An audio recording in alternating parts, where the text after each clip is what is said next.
So if you're out there and you're like, you wanting to see a way to get into real estate, this may be something that works for you to help me do my business. So how did you find somebody that you trusted to work alongside you or at least represent you in your business? Well, I think I think I did have some hidden skills of operational stuff. I have a very logistical brain, and I do operations now where I sit with my team right now. I do a lot of operations, but I would say that I've always had a very unique way of hiring people. I actually got teased a lot for it when I first started. I do auditions.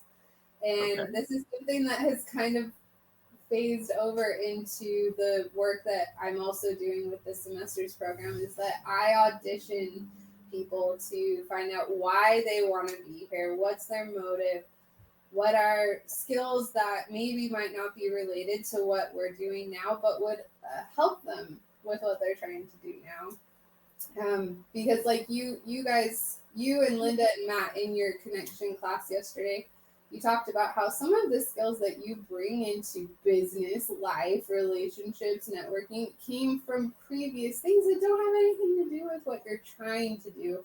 And it Exactly. brings a lot of value. So mine is that I I mean, I got used to auditioning people in my life as a mom when they're like, I want to do play dates. I'm like, are you a psycho person? You're just like trying to be friendly, you know? Sure. But it also came down to that of just I don't think I knew any better, you know? Right.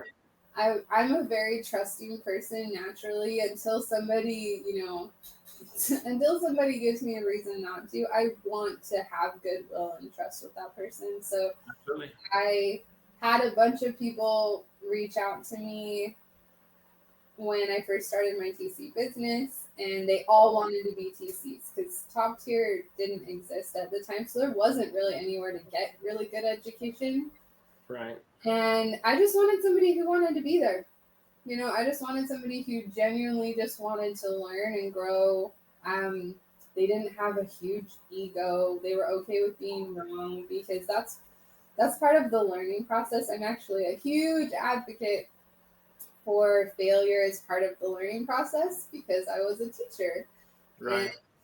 I feel so sad so many people get this, I don't know, really negative connotation vibe on failure when I think we were just taught that because we didn't come out of like the womb and we're like, I failed at walking. I'm never going to fail again. Like, I'm never going to try to walk again. This is, Right. we weren't like that. We just were like, oh, I fell down. Let me try this again. And so I like people who have that attitude. And I was really I was really lucky that most of the early people who connected with me were a lot like that, and they just wanted to learn. And I was like, I don't know too much. You're gonna be learning alongside me. If you're good with that, we're good. And then, and they really did. I was only a few steps ahead of my team, and they knew that. And Right. we just figured it out together. The second thing is um, use your failures as stepping stones instead of like capstones. It's just like use your failures as like a path that you're building with bricks instead of bricking yourself in because you just keep messing up. That's just gonna happen all the time. You just gotta own that.